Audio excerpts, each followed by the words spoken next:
Bueno, ahora le doy la bienvenida a cada uno de los que están conectados, los que están en la semana con nosotros, tratando de escuchar de esta para allá.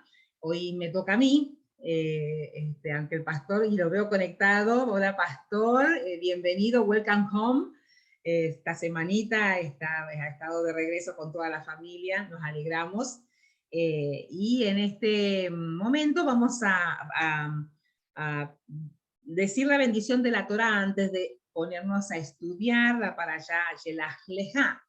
Y la bendición está en la página 8 del Sidur, y dice: bendito eres tú, Señor, nuestro Dios, Rey del universo, que nos ha santificado con sus preceptos y nos ordenó ocuparnos del estudio de la Torá. Que la palabra de tu Torá sean agradables en nuestras bocas y la boca de tu pueblo, la casa de Israel. Y nosotros y nuestros descendientes, y los descendientes de nuestros descendientes y los vástagos de tu pueblo, la casa de Israel, seamos todos conocedores de tu nombre y estudiosos de tu Torá por amor a él. Bendito eres tú, Señor, que enseña la Torá a su pueblo Israel. Así que en esta mañana tenemos el estudio de la Torá en el pasaje de Números. Estamos en el capítulo 13 hasta el 15, aunque hoy vamos a ver el 13 y 14 porque no me va a dar el tiempo para hacer los 3 capítulos. Pero sí quiero compartir con ustedes, porque hay muchos que les gusta tomar nota. Entonces les voy a compartir la pantalla para que ustedes puedan también tomar notas, y después quizás le ayude, incluso si tienen alguna pregunta, no me la hagan a mí, se la hacen al pastor, cualquier cosa, para más seguridad. Pero entonces les va a ayudar un poquito más el poder leer y poder leer juntos, porque voy a estar usando la Biblia Kadosh, que va a haber algunos nombres diferentes a los que conocemos, pero en la misma Biblia, solamente que en esa versión, con la expresión que ellos usan en esa versión. Así que bueno, hoy tenemos la parasha Shelach Leja, que ustedes saben que el nombre de las parashá tiene que ver con la primera frase del pasaje que se está estudiando. En este caso, en el número 13, envía de parte tuya. Algunas cosas que vamos a estar nosotros viendo hoy es acerca de, por ejemplo, las apariencias no siempre son lo que esperamos, es una de las cosas que vamos a ver. También cuando nuestras expectativas no son satisfechas. La duda y la incredulidad, otro tema que vamos a ver, y la Yom Hara. Por supuesto, el pasaje de la Torá también tiene las lecturas correspondientes a los profetas, que es la Haftará. Hoy está en Josué capítulo 2, del 1 al 24, y el Brit Hadashah, que es el nuevo pacto, lo que conocíamos como un Nuevo Testamento, Hebreos 3, del 1 al 19, y 11, 1 y 2. Así que los temas que vamos a ver ahora en el capítulo 13 tienen que ver con los espías que son enviados a Canaán, el reporte que dieron, cuando el pueblo se rebela, la intercesión de Moisés, y también vamos a ver una invasión por parte del pueblo presuntuosa. Así que bueno, vamos a comenzar entonces con el primer versículo del capítulo 13 de Números. Fíjense, comienza el pasaje diciendo: Yahweh dijo a Moisés, envía de parte tuya hombres a reconocer la tierra de Canaán, la cual yo estoy dando a los hijos de Israel. De cada tribu ancestral manda a alguien que sea príncipe en su tribu. Esto está en los 2 primeros versículos de Números. Shelach Leja, envía de parte tuyo. Vamos a estar definiendo algunos términos. Primeramente, Shelach, que significa enviar o poner. La raíz primitiva de Shelach es Shalach, con A, lo puse abajo, el verbo Shalach, enviar, que también significa enviar lejos o por fuera, significa despedir, mandar o salir. Eso significa esa palabra, tiene varias palabras como significado. Pero también hay otra palabra que menciona en hebreo, que es la palabra tur, shelah leha, tur, reconocer. Tur significa reconocer, examinar, espiar.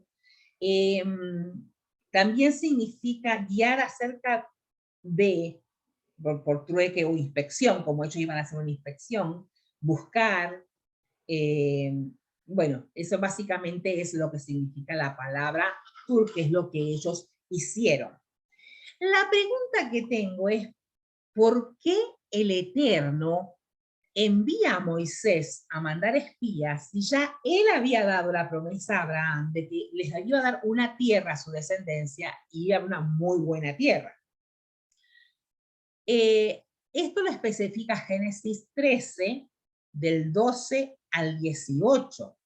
Especifica que en este pasaje, especifica que Abraham vivió en esa tierra, vivió en la tierra de Canaán. Entonces, ¿de quién fue la idea de que tenían que mandar espías? Y para esto vamos a leer entonces otro pasaje, que es el pasaje de Deuteronomio. El pasaje de Deuteronomio capítulo 1, del 19 al 24. Y vamos a leerlo así. Así que salimos de Oreb y fuimos por todo el vasto y temeroso desierto que ustedes vieron en el camino a la zona montañosa de los Emorí, que serían los amorreos, como Yahweh nuestro Elohim nos ordenó. Y llegamos a Kadesh Barnea. Allí yo les dije a ustedes, ustedes han venido a la zona montañosa de los amorreos, con cual Yahweh nuestro Elohim nos está dando. Miren, Yahweh su Elohim ha puesto la tierra delante de ustedes. Tomen posesión como Yahweh, el Elohim de sus padres, les ha dicho. No tengan temor, no se desanimen. Ustedes se me acercaron cada uno de ustedes y dijeron, vamos a mandar hombres delante de nosotros para explorar el país. Esto lo está escribiendo Moisés. Y le dice a ellos, ustedes se me acercaron, cada uno de ustedes, y dijeron, vamos a mandar hombres delante de nosotros para explorar el país para nosotros y traigan de vuelta noticia de qué ruta debemos usar subiendo y cómo son las ciudades que nos encontraremos. Y dice Moisés, la idea me pareció buena a mí, así que escogí 12 hombres de entre ustedes, uno de cada tribu, y ellos salieron, fueron a las montañas, vinieron al valle de Escol y lo recibieron. Este es el pasaje de Deuteronomio. Ahora, en el pasaje de Números, estos versículos, ustedes volvemos a verlos, Yahweh dijo a Moshe, envía de parte tuya hombres a reconocer la tierra de Canaán, lo cual yo, el Elohim lo está diciendo, Yahweh, yo estoy dando a los hijos de Israel. Y entonces le manda específicamente a que mande de cada tribu ancestral un príncipe. La idea no vino directamente del Eterno. No es que se le ocurrió, para que estén seguros de lo que yo les estoy diciendo, vayan. No, en realidad, como vimos en Deuteronomio, fueron ellos mismos los que se acercaron a Moisés y le pidieron que mandara hombres para reconocer la tierra. Habían escuchado acerca de los habitantes, sabían que los habitantes de Canaán eran 7 naciones famosas por lo terribles que eran, guerreros, y entonces el pueblo en sí no estaba como seguro de cómo podían enfrentar a ese tipo de habitantes, ¿no? Para poder conquistar la tierra. Entonces, le pidieron a Moisés esto con el fin de evaluar la fuerza del enemigo. Así que Moisés, al escuchar la demanda de los hombres, consulta con el Eterno, no lo hace por su propia cuenta, él consulta con el Eterno y el Eterno lo autoriza. ¿Okay? No nació de Dios la idea, porque cuando Dios da una palabra, es eso, punto. No tienen por qué desconfiar de lo que él está diciendo, pero él autoriza esta expedición y entonces sí le da los requisitos, ¿no? Selecciona a los mejores hombres de cada tribu para que vayan a espiar la tierra. Pero lo importante es que dice que el mismo pasaje que seleccionó a príncipes, no era cualquier persona, un voluntario que quiera ir, alguien del pueblo, no, eran líderes, personas que, el cual el resto de su comunidad, de su tribu, seguía. Y nosotros sabemos muy bien cuánta influencia puede tener un líder. Si el líder está de capa caída o down, y todos se ponen down, ¿no? Y si el líder está positivo y bueno y vamos para adelante, los demás, todo el pueblo lo sigue. Entonces, quienes iban eran personas de peso en cada una de las tribus. Menos la tribu de Leví. La tribu de Leví no va. ¿Por qué? Porque ellos ya tenían una responsabilidad muy grande con proteger la santidad del tabernáculo y todos sus alrededor dentro del campamento. Entonces ellos estaban abocados a eso porque Dios los había determinado, era la única tribu que no mandaba a uno de los, como espía a ningún representante. Ahora, lo importante es que tenemos que pensar es que nunca debemos nosotros olvidar lo que pasamos, lo que vimos, lo que vivimos al comenzar nuestra peregrinación. Los israelitas habían pasado por muchas cosas, nosotros conocemos la historia. Y cosas realmente, ya comenzando con la liberación de Egipto, fue algo milagroso. El hecho de salir de la esclavitud, ver el mar rojo abrirse para que pasaran en seco. Muchas cosas después de ese evento tan grande, siguieron ellos viendo. Vamos a ver algunas de las cosas. Por ejemplo, después de ese evento tan grande, ellos fueron llevados al Sinaí, donde Moisés recibe la Torá, y fueron ratificados como hijos del pacto con Dios. Se les dio una nueva identidad, y sellaron un compromiso con el Eterno. Ellos ahí en el Sinaí se comprometieron con el Eterno a obedecer todo lo que él diga. Segunda cosa que vieron, escucharon audiblemente la voz del Eterno. Ellos tuvieron la experiencia que ninguno de nosotros hemos tenido. Ya quisiera yo poder escuchar la voz audible del Señor. ¿Se imaginan? Yo creo que no quedaría en pie. Terminaría postrada en el piso de rodillas ante Él, no sé, algo que no me lo puedo imaginar, pero ellos tuvieron ese privilegio de escucharlo. El Eterno les proveyó con maná, carne, agua. Él les proveyó, ellos no se murieron de hambre en el desierto, ellos no podían cosechar en el desierto. Pero el Eterno les proveyó y los mantuvo durante todo el tiempo. En este momento, cuando estaban en el Sinaí estuvieron casi un año ahí, hasta que Él dijera, sigan adelante para conquistar la tierra. El sacerdocio levítico se establece también en el Sinaí. El orden y el gobierno es teocrático. Yo voy a ser su rey, no como las otras naciones. Yo voy a ser su Dios, yo voy a ser su rey. Y se establece así, entonces los levitas pasan a ser quienes van a administrar en el tabernáculo. Ahí mismo da las órdenes con todos los detalles y planos que Moisés recibe como visión, como lo que le muestran en la montaña de cómo va a ser ese lugar donde Dios iba a habitar en medio de ellos. Y después, claro, una vez construido el tabernáculo, el Eterno se muda con ellos en medio del campamento. O sea, fíjense cuántas cosas ellos han vivido, han visto, han presenciado. Por eso lo que yo decía, nunca nos olvidemos de lo que hemos vivido. Por ejemplo, las tribus de Israel fueron cuidadosamente distribuidos en la formación de todo el campo militar alrededor del Mishkan, del tabernáculo. La morada de Yahweh. Era impresionante incluso para las naciones cómo ellos se armaban y se desarmaban en orden y cómo caminaban por todo el desierto de acuerdo a las directivas que Yahweh le había dado. Ellos estaban distribuidos muy increíble, era una diagramación increíble. Después de acampar en el Sinaí por casi un año, los israelitas fueron conducidos por la nube durante el día y la columna de fuego durante la noche.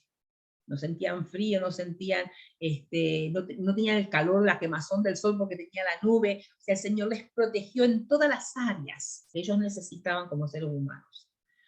Todos estos hechos ocurrieron durante los primeros 13 meses después de salir de Egipto. Ellos fueron testigos de todas estas hazañas milagrosas por parte del Eterno, pero aún así, sus corazones tenían duda. Por lo cual podríamos deducir desde el punto de vista humano que los milagros son siempre insuficientes para sostener nuestra fe. No debería ser así, porque no lo es.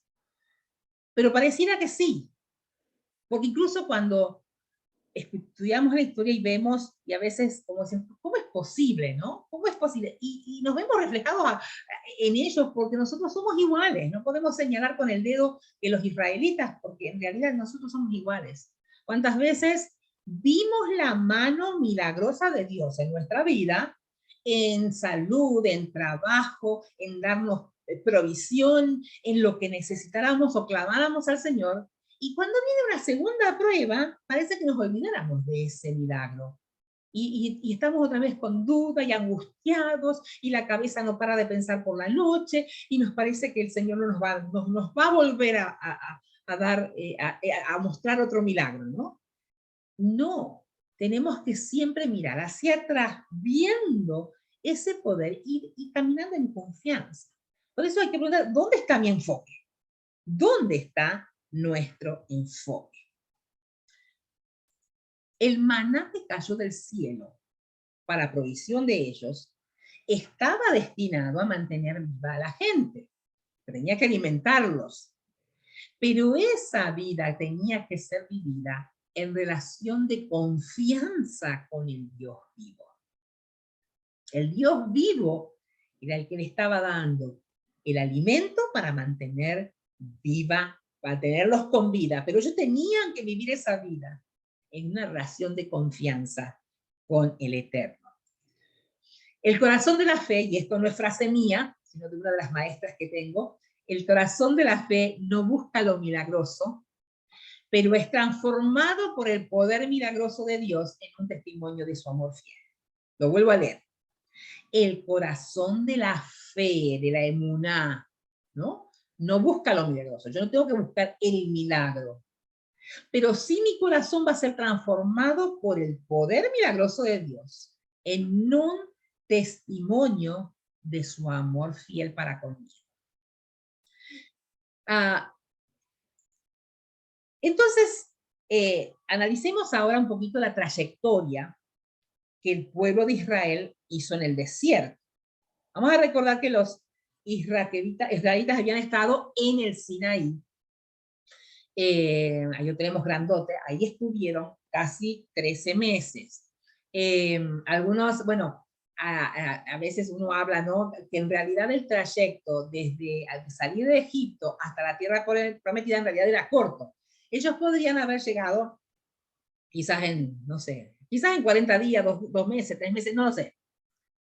No sé exacto, pero sé que es corto. Pero ellos no podían entrar en 2 o 3 meses, o en un mes. No es que el Señor los retuvo por su desobediencia, Él los retuvo en el Sinaí, como un año de seminario, de preparación. Ellos no estaban listos para entrar a la tierra prometida. Él tenía que hacerlos sentir, o sea, primeramente hacer un compromiso, dar sus leyes, y todo ese tiempo que estableció el tabernáculo, la idea no era que estuvieran 40 años en el desierto. La idea inicial fue, te preparo en el Sinaí, y después ahí, estaban a poco tiempo ya de la entrada de la tierra prometida, se suponía que ya tenían que entrar. A partir de ahí comienza el resto del tiempo que ellos estuvieron, y ya vamos a llegar a eso. Pero entonces en el Sinaí, por voluntad del Eterno, ellos estuvieron casi, bueno, 13 meses, casi un año, antes que entonces ya les diera la orden de salir hacia la tierra prometida. Fue en el Sinaí donde Moisés erige el tabernáculo, el Mishkan, lo consagra al sacerdocio y enseña al pueblo su Torá. Al comenzar el segundo año, a los 20 días del segundo mes, la nube se levanta. Ustedes recuerdan que cuando la nube se levantaba, el pueblo marchaba. Bueno, esta vez, después de tanto tiempo estar en el Sinaí, entonces la nube se levanta para seguir el camino. Y Moisés ordena entonces que el arca del pacto siguiera la nube en el desierto y organiza el campamento como Dios le había dicho por etapas. Entonces, primero marchaba la tribu de Judá. Ellos salían primero con sus estandartes adelante. Después venían los levitas que trasladaban el tabernáculo. Después venía la tribu de Rubén, que le seguían los coatitas, que eran los que trasladaban los objetos sagrados del tabernáculo. Y entonces después venía Efraín y Dan, que le seguía como retaguardia, y ahí en más las demás tribus.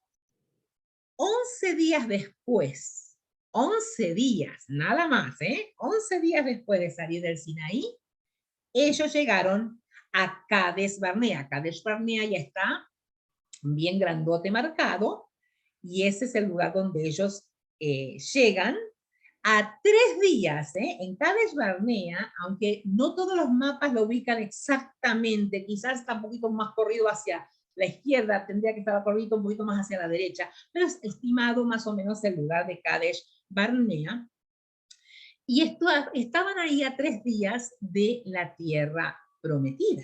Estaban ahí nomás, a un piecito de entrada.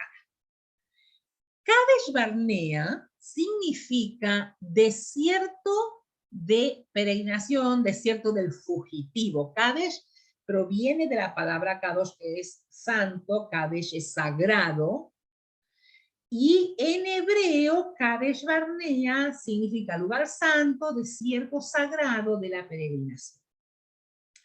Primitivamente, este lugar Kadesh Barnea se llamaba Ein Mishpat.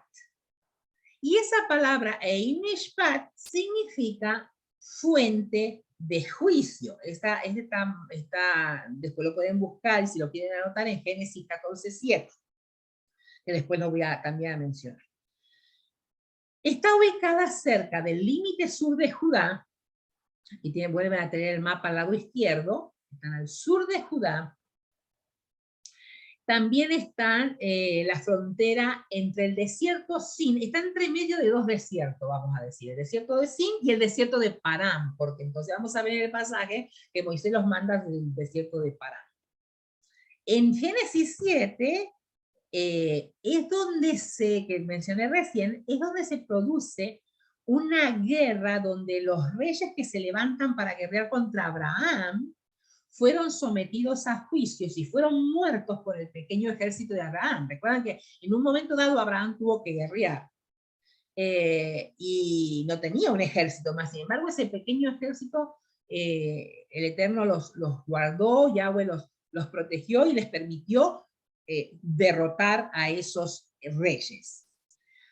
Entonces, con respecto al nombre primitivo que es Ein Mishpat, fuente de juicio, Mishpat significa, miren, pronunciar sentencia, veredicto, sentencia o decreto, un decreto formal, orden, ordenación, precepto, tribunal, vindicación, entre otros significados así de estilo.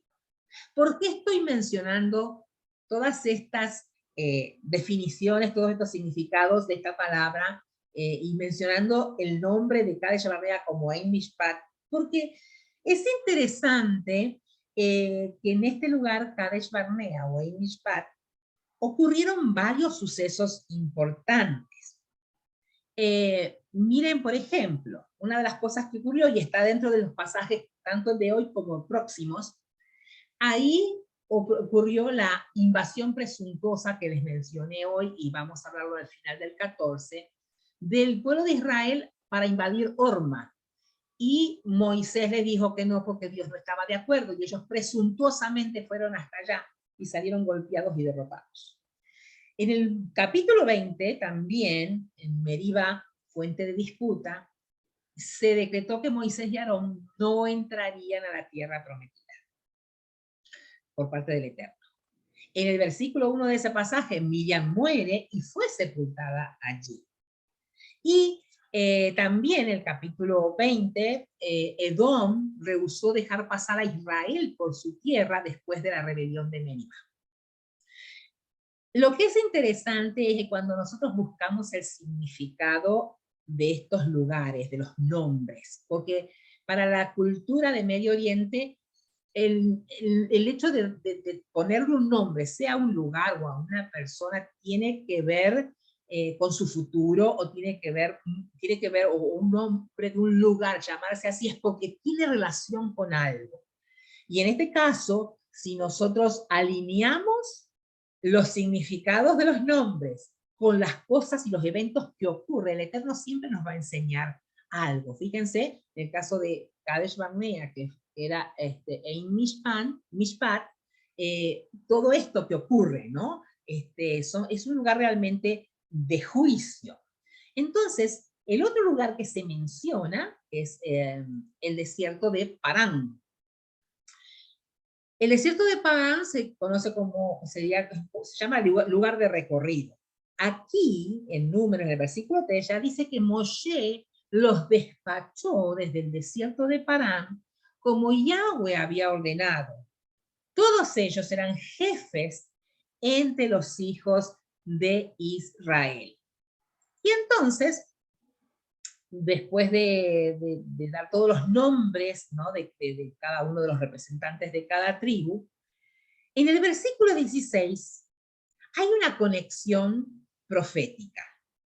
Miren que dice, estos son los nombres de los hombres que Moshe mandó a reconocer la tierra. Moshe dio a Oseas, el hijo de Nun, el nombre de Yahoshua, o Yehoshua. Como ustedes lo hayan escuchado, sabemos qué significa y qué es importante.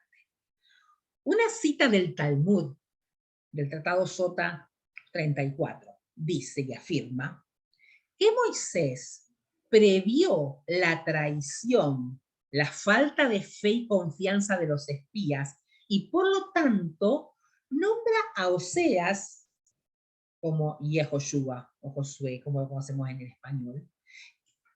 En hebreo significa Yehoshua, Yahweh salva, y lo hizo con el fin de recordarles que Yahweh siempre tiene que ser el primero. Esto lo podemos ver después más adelante en el capítulo 27, del 18 al 22, de Números, cuando Moisés, por la orden de Yahweh, nombra a Yehoshua como su sucesor. Fíjese que dice, Yahweh dijo a Moshe, toma a Yehoshua, el hijo de Nun, un hombre en quien está el Ruach, y pon tus manos sobre él.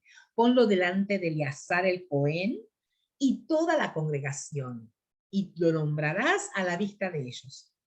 Delega a él algo de tu autoridad, para que la congregación completa de los hijos de Israel le obedezca. Él se presentará a Eleazar el Cohen, que sabrá por medio del Urim cuál será la voluntad de Yahweh para las decisiones de Yahoshua. Entonces a su palabra ellos saldrán, y a su palabra ellos entrarán, ambos él y los hijos de Israel, toda la congregación. Entonces Moshe hizo como Yahweh le había ordenado. Él tomó a Yehoshua, lo puso delante de Eleazar el Cohen, y la congregación completa impuso sus manos sobre él y lo comisionó como el Yahweh lo había dicho por medio de Moisés, de Moshe. Yehoshua, o Josué, como lo conocemos, fue comisionado delante de Yahweh para introducir al pueblo a la promesa. Qué interesante, y ahora aquí vemos una conexión importante. Yehoshua era de la tribu de Efraín, y Caleb representaba la tribu de Judá. Juntos Efraín y Judá entrarían en la promesa. No sé si puede ver la conexión, que hasta en esto podemos ver a Yeshua, nuestro Mesías, quien por su sacrificio nos permite a nosotros entrar en la promesa. Hay muchos que no creen que Yeshua estuvo presente desde el comienzo y en el desierto con el pueblo. Yeshua siempre estuvo presente desde el principio de la creación, desde antes de la creación. Luego de esto, entonces, vienen las directivas de cómo tenían que reconocer la tierra con detalles, ¿no? Partieron en el tiempo en que las uvas comenzaban a madurar. Y eso nos dice que estarían en el mes más o menos de Av. El mes de Av es un mes bien importante, y para los que ya leyeron la para allá que el pastor nos ha mandado, históricamente, en el mes de Av, que es más o menos entre junio y julio, ocurrieron varios eventos críticos para el pueblo de Israel, como incluso la destrucción de Jerusalén, ¿no? La invasión de Jerusalén, en diferentes años, y cosas que le ha pasado al pueblo en diferentes etapas en la historia. Pero este mes ellos parten, y es el tiempo en que las primeras uvas de la cosecha empiezan a madurar. Como ellos tuvieron 40 días allá, ya cuando llegaron las uvas estaban maduras. Ahora, ese tiempo es un tiempo como considerado de sequía. Ya las lluvias de primavera pasaron, las fiestas del Eterno de primavera pasaron, viene ese tiempo de sequía, las uvas comienzan a madurar, y viene el tiempo de ya las que vienen, las fiestas del Eterno que vienen ya para la época de otoño, ¿no? Pero el mes de Av es un mes, en este mes es cuando ellos salen para reconocer la tierra, y entonces una de las cosas que trajeron de los frutos, aparte de granadas, lo que más conocemos, especialmente por la foto, si ustedes vieron la foto que puse para esta para allá, son dos hombres llevando un gran racimo de uvas, ¿no? Porque es lo que se conoce, ellos trajeron parte de la cosecha de la tierra del lugar. Entonces Moisés les dice a los dos espías que recorrieran la tierra para ver cómo era la gente, la tierra, los productos, porque ya el Eterno les había dicho que la tierra era buena. Decía, tierra que emana leche y miel. Los dijo desde el principio y reiteradas veces. O sea, ellos en realidad no tenían necesidad de ir a corroborar nada, porque si creían en el Eterno, no tenían necesidad de hacerlo. Ya él se los había dicho, y no se los había dicho una sola vez. Quiero que veamos algunos pasajes. Por ejemplo, les leo Éxodo 3:8.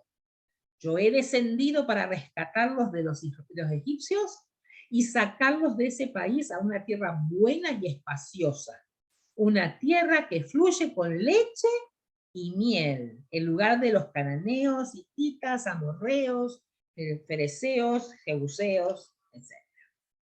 Éxodo 33:3, ¿qué dice? Ustedes irán a una tierra que fluye con leche y miel, pero yo mismo no iré, porque ustedes son un pueblo tan duro de servir que yo podría destruirlos por el camino.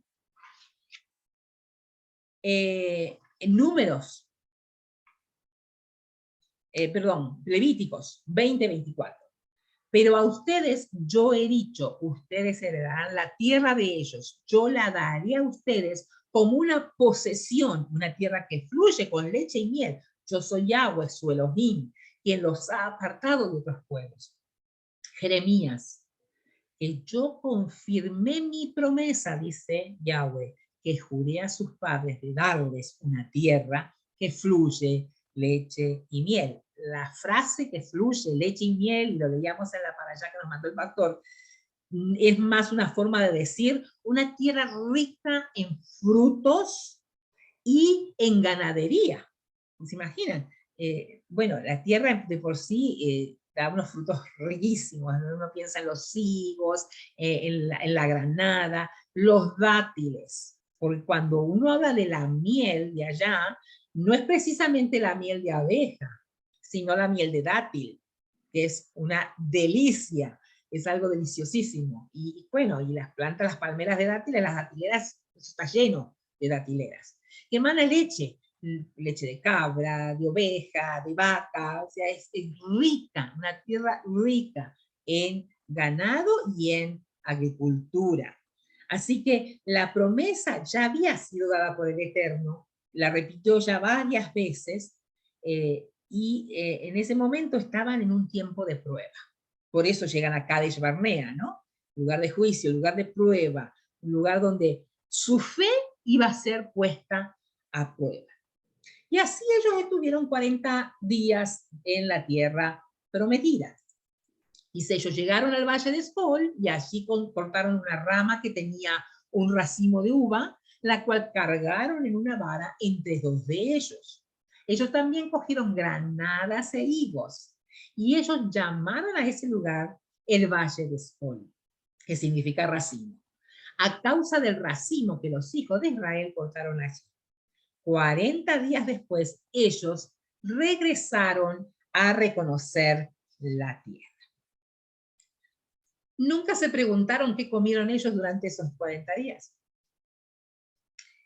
Obviamente, comieron fruto de la tierra, porque estando en el desierto, claro, cuando estaban en Egipto, especialmente, bueno, todos ellos, porque en realidad eran jóvenes cuando salieron, hace mucho tiempo atrás, 13 meses, 14 meses, ellos tenían producto de la tierra, por eso la gente y el pueblo decía que extrañaban las cebollas, los puerros y todo lo que tenían en Egipto. Pero durante el desierto hacía ya 14 meses que no probaban nada del fruto de la tierra. Ellos comían el maná que Dios les mandaba. Y este era su aprendimiento. Así que me imagino que habrán disfrutado de los frutos de la tierra, ¿no? Habrán disfrutado de los dátiles, del higo, de la uva, de todo lo que ellos tenían. Entonces aprovecharon ese tiempo de ver y de saborear con su propio paladar lo que esa tierra era capaz de dar.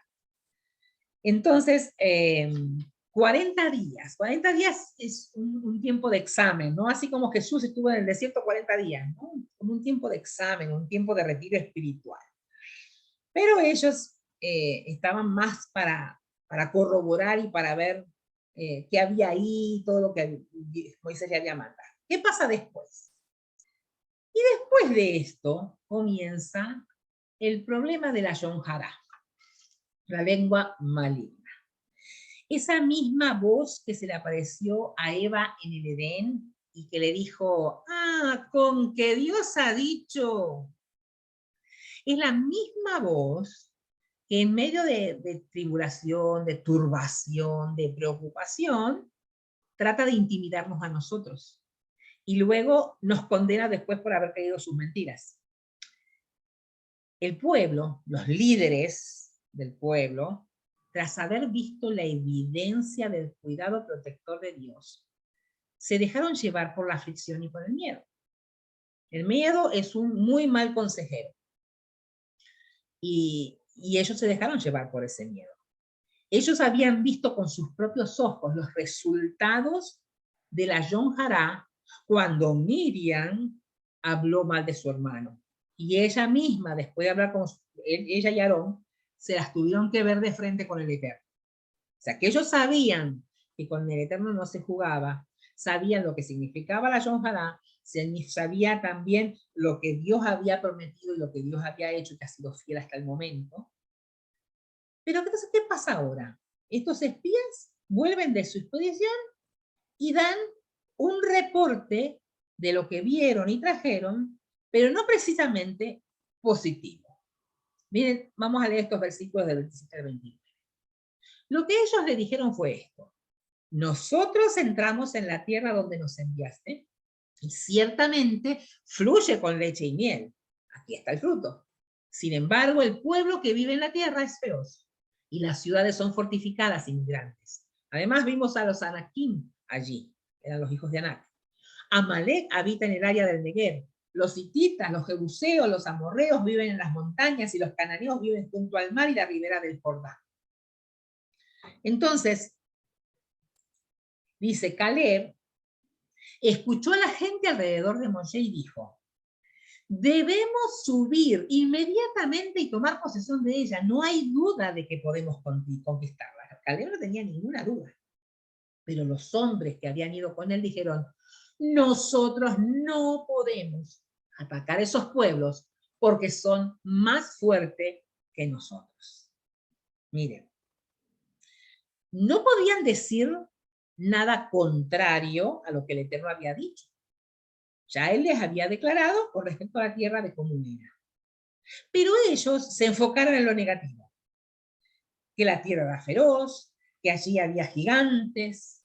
¿Quiénes eran esos gigantes? Bueno, los Refaim era una de las razas de gigantes que habitaban al este del río Jordán, de quienes descendían Og. ¿Se acuerdan de Og y Magog? Bueno, Og, el rey Og, era uno de ellos, grandes gigantes, y ellos eran probablemente los habitantes originales de la tierra antes de la inmigración. Y ellos fueron conquistados por Kedorlaomer, que lo menciona también en Génesis capítulo 14. Así que los Anakim, los Susim y los Eimim eran ramas de esta misma raza. Nosotros conocemos a Goliat, del que más sabemos es Goliat, ¿no? Que era filisteo. Pero eran grandes de estatura. Entonces para ellos, para un hombre israelita promedio, son más bien de estatura baja a mediana, no son muy altos los israelitas. Los judíos el día de hoy no son personas muy altas, a menos que esté mezclado con toda la raza, sino originalmente son. Entonces, tras que no son tan altos ellos, ver a este tipo de gente, claro, ellos se veían como ellos mismos habían dicho, son como langostas, ¿no? Entonces, el miedo les hizo ver las cosas más grandes. ¿Vieron cuando nosotros explicamos algo que nos dio realmente miedo y parece que nosotros lo vemos con unas lupas de anteojo, porque vemos las cosas más grandes de lo que realmente son? Cuando tenemos miedo, cuando tenemos angustia o desespero. Entonces, van y dan un mal reporte. No mintieron, porque ellos en realidad no estaban mintiendo, diciendo que la tierra no estaba bien la tierra, pero se enfocan en lo negativo. Entonces, ¿qué pasa? Veamos ahora, entre el versículo 32 y 33, dice, y ellos difundieron un reporte negativo acerca de la tierra que ellos habían reconocido para los hijos de Israel, por decir, la tierra que pasamos por ella para espiarla es una tierra que devora a sus habitantes. Toda la gente que vimos son gigantes. Vimos los gigantes, los Nefilim, los hijos de Anak, que eran de los gigantes. Para nosotros, por comparación, lucíamos como langostas y lucíamos así para ellos también. Cuando un líder da a sus seguidores un reporte de algo positivo, ¿cómo reacciona la gente? ¿Cómo reacciona la mayoría y el pueblo? Positivo. Si ellos hubieran venido a sus tribus y decir, miren, hay gigantes, pero ¿saben qué? Como hemos visto que Dios hizo tantos portentos y maravillas, ¿qué duda tenemos de que Él va a seguir con nosotros? No hubiera pasado nada. Pero cuando uno viene y dice, y ya la cara lo dice todo, no, que va. Eso, ahí nos van a hacer picadillo, porque esos son guerreros. Sí, la tierra es muy buena, ¿eh? Oh, sí, es verdad, la tierra es riquísima. Pero con los habitantes, no, nosotros no vamos a poder. ¿Qué va a hacer el pueblo? Va a seguir a su líder. Y entonces, ¿qué hizo el pueblo? Empezaron a gritar, empezaron a llorar, porque los halagadores, los líderes que son halagadores, cuentan una parte de verdad con el fin de ganarse a la multitud, pero lo tuercen a lo que ellos realmente tienen concebido en sus mentes, a lo que ellos piensan. Cuando los 10 espías regresan a dar su reporte, ellos no mienten, pero cuando ellos dicen que la tierra devora a sus habitantes, ellos se estaban refiriendo a una alta tasa de mortalidad de la que fueron testigos en la tierra. Estos son datos muy importantes, porque en referencia a los pueblos paganos, de cómo trataban a sus muertos, especialmente el cananeo. Según los sabios, los cananeos tenían la costumbre de no enterrar a sus muertos inmediatamente. Ellos mantenían a los muertos en cajas y esperaban a que una persona prominente muriera para llevar a cabo un funeral masivo para la comunidad. Porque ellos creían que el alma de esa persona prominente iba a acompañar a los otros en el viaje al cielo. Esa era la creencia especialmente de los cananeos. Cuando los espías, que no conocen de esa cultura, fueron testigos de algo así, de ver tantos muertos y tantos sepultados juntos, ellos no comprendieron ni siquiera lo que Dios estaba haciendo, obrando a su favor, porque estaba debilitando al enemigo, trayendo grandes plagas sobre la tierra. Entonces, al no entender lo que estaba pasando, su poca fe se manifiesta en miedo y entonces los lleva a malinterpretar la situación. Dicen, no, esa tierra devora a los habitantes, todo el mundo se muere ahí, porque no comprenden. Y entonces ese es el mal reporte que ellos dan. Algo importante a tener en cuenta es que la forma en que vemos a menudo las cosas está determinada por la forma que escuchamos. Si yo escucho algo con un tono positivo, con algo bueno, que hay algo negativo, pero en realidad lo positivo es más, entonces la forma de ver las cosas mías va a ser diferente. Y nosotros vemos de acuerdo con nuestras propias presunciones y convicciones. Yo vi algo que me cayó mal o no entendí, y bueno, ya tengo mi propia convicción y veo las cosas de acuerdo a lo que yo veo, a mi convicción o a mi presuposición. Ahora, ¿qué dice Romanos 10:17? Ese pasaje lo conocemos. Que la fe viene por el oír y el oír por la palabra de Dios. Y miren cómo lo dice la Biblia Kadosh.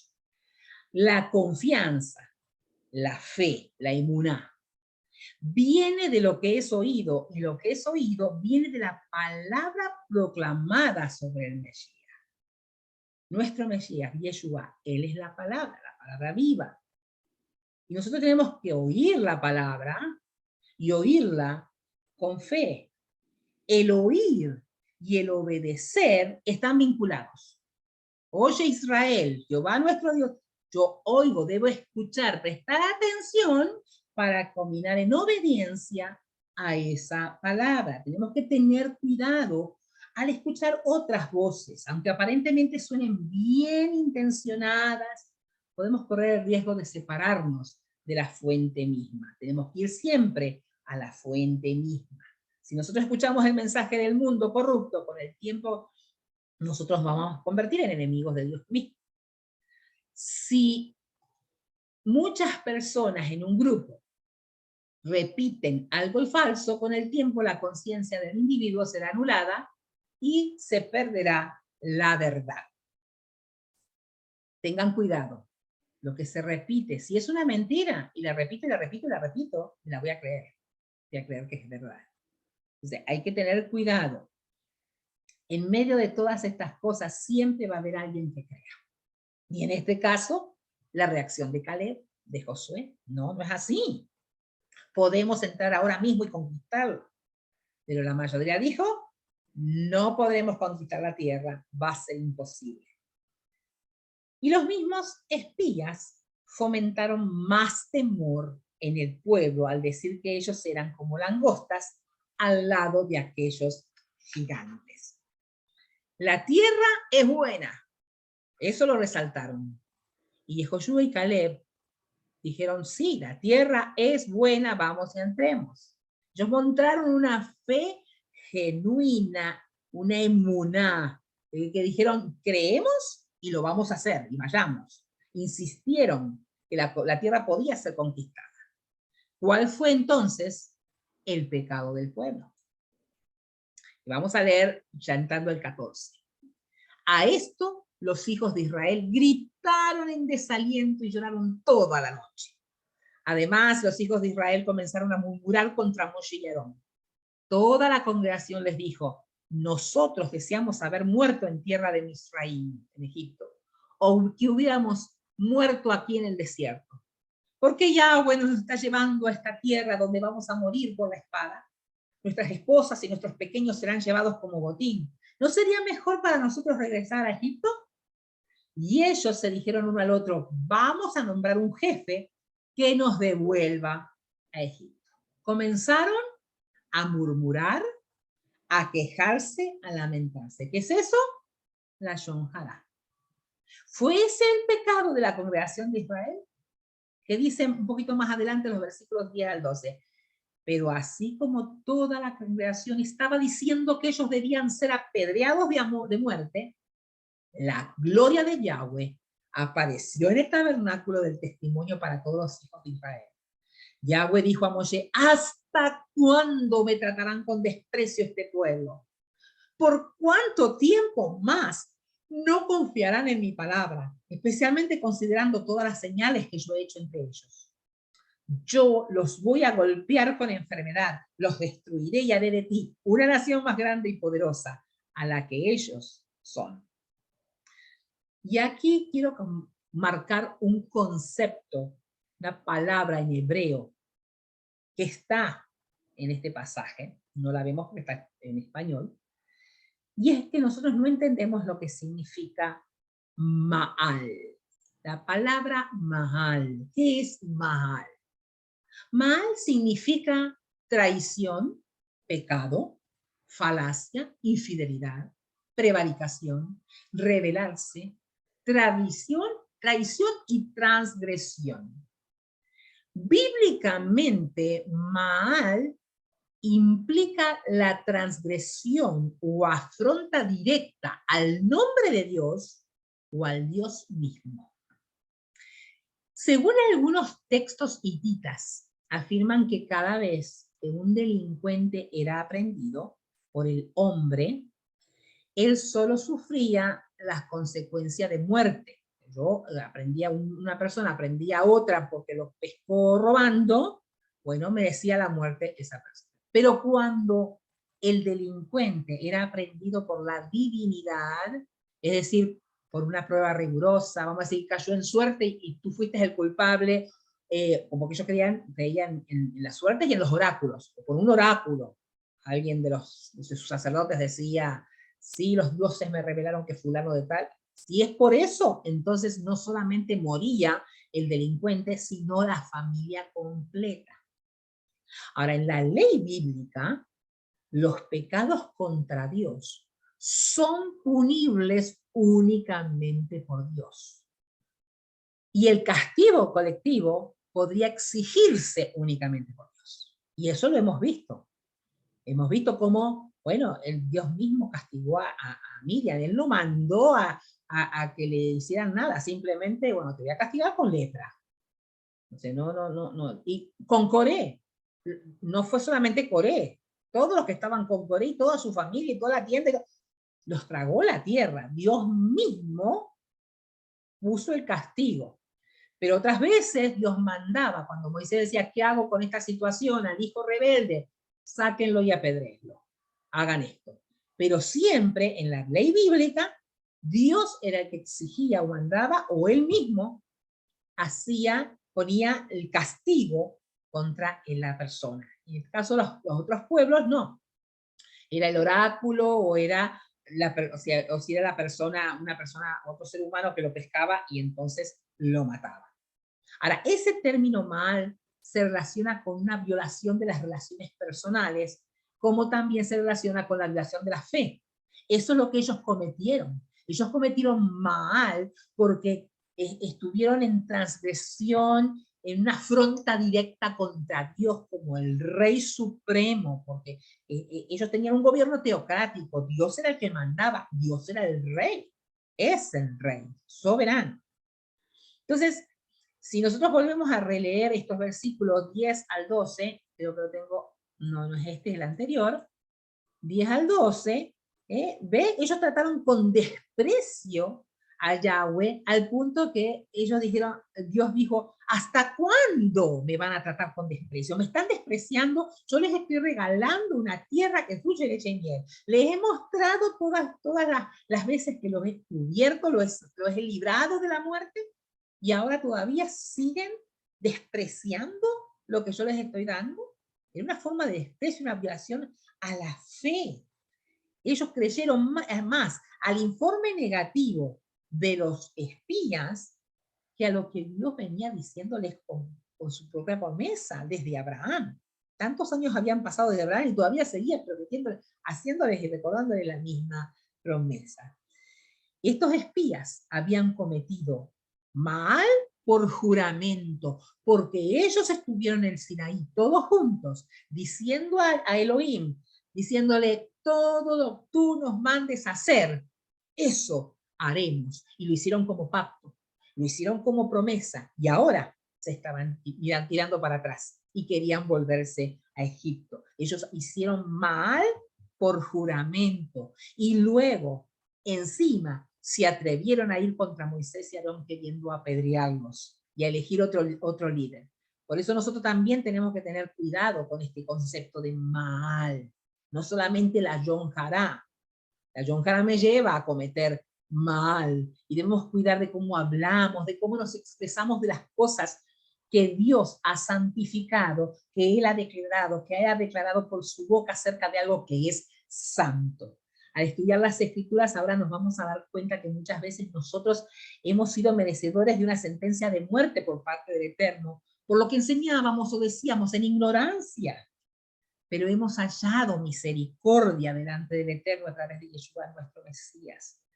A veces dijimos cosas que no tendríamos que haber salido de nuestra boca, pero en realidad tenemos que ahora, en esta nueva etapa que estamos viviendo, poder caminar en esa fe y en esa fe en Yeshua, en esa fe en nuestro Elohim, caminar rectamente y siendo obedientes a Él. Y así es como entonces ellos llegaron al pecado de incredulidad.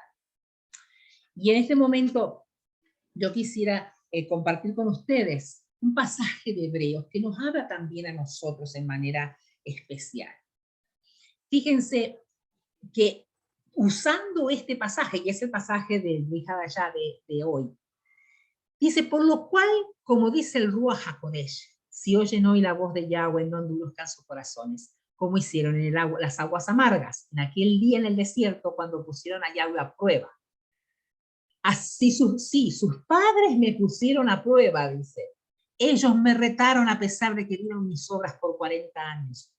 Por lo tanto, estuve enojado con esa generación. Yo dije, sus corazones siempre se están extraviando. No han entendido cómo yo hago las cosas.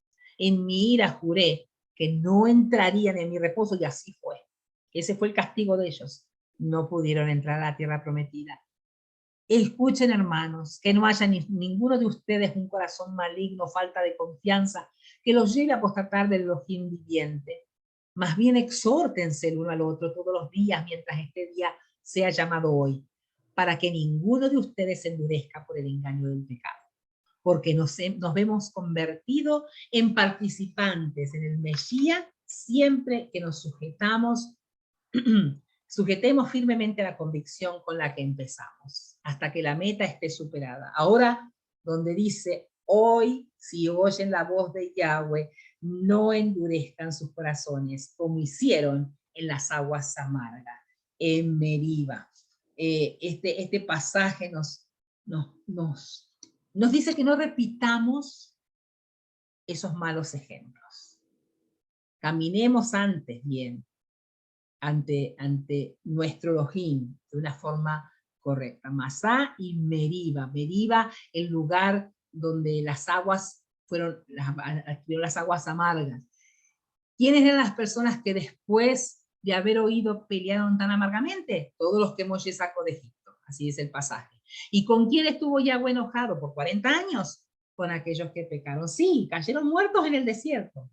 ¿Y a quién fue que él juró no entrarían en su reposo? A aquellos que fueron desobedientes. Por tanto, vean que no pudieron entrar en su reposo por falta de confianza. Este es el pecado más grande. El pecado, la falta de confianza en Dios por parte del pueblo de Israel es el pecado más grave registrado en toda la Torá. Después viene todo el pasaje de Números 14, cuando Dios le dice, yo los perdoné, pero como yo vivo y toda la tierra está llena con la gloria de Yahweh, ninguno de estos va a ver la tierra prometida. Así que realmente los únicos que pudieron entrar fueron todos los menores de 20 años, menos Josué y Caleb, que fueron los que realmente ellos caminaron en Emuná. Todos los demás quedaron en el desierto. O sea, Dios perdona, pero la consecuencia del castigo sí están ahí. ¿Cuáles son las consecuencias de Maal? Los hombres que Moshe había enviado a reconocer y quienes cuando ellos llegaron hicieron que la congregación completa murmurara contra él por dar información desfavorable acerca de la tierra. Aquellos hombres que dieron un reporte desfavorable contra la tierra murieron por la plaga en la presencia de Yahweh. De los hombres que fueron a reconocer la tierra, solo Yahoshua, el hijo de Nun, y Caleb, el hijo de Jefone, permanecieron vivos. Ellos mismos atrajeron la muerte a sus vidas con sus propias palabras. Nosotros deseamos haber muerto en la tierra de Egipto, o que hubiéramos muerto aquí en el desierto. Y Elohim dijo, eso es lo que quieren, pues eso va a pasar. Y cuando Moshe dijo todas estas cosas, dice que los hijos de Israel sintieron gran remordimiento. Miren, remordimiento, no arrepentimiento. No es lo mismo remordimiento que arrepentimiento. Y entonces, como sintieron remordimiento, dijeron, bueno, vayamos entonces, vayamos a conquistar. Empecemos por aquí, por Orma. Y ahí se quisieron meter le dijo Moisés, no lo hagan, porque ya, bueno, está con ustedes. Moisés y el arca del pacto quedaron en el campamento, y ellos allá se fueron igual. Y salieron golpeados, salieron derrotados. Dios ya había determinado que su peregrinación por el desierto de 40 años iba a comenzar, y entonces ellos dijeron, no queremos eso, no, y quisieron hacer, nosotros no podemos hacer las cosas a nuestra manera, tenemos que hacerlas a la manera de Dios. No podemos encapricharnos, a veces nos encaprichamos y le rogamos al Señor que nos responda y que nos diga, que nos dé. No, tenemos que tener cuidado, porque podemos amontonar juicios sobre nuestras cabezas. Escuchemos la voz del Eterno y obedezcamos en fidelidad. Gracias, que el Señor les bendiga en este Shabbat, y gracias por la oportunidad de darme para poder compartir esta para allá. Que Dios les bendiga.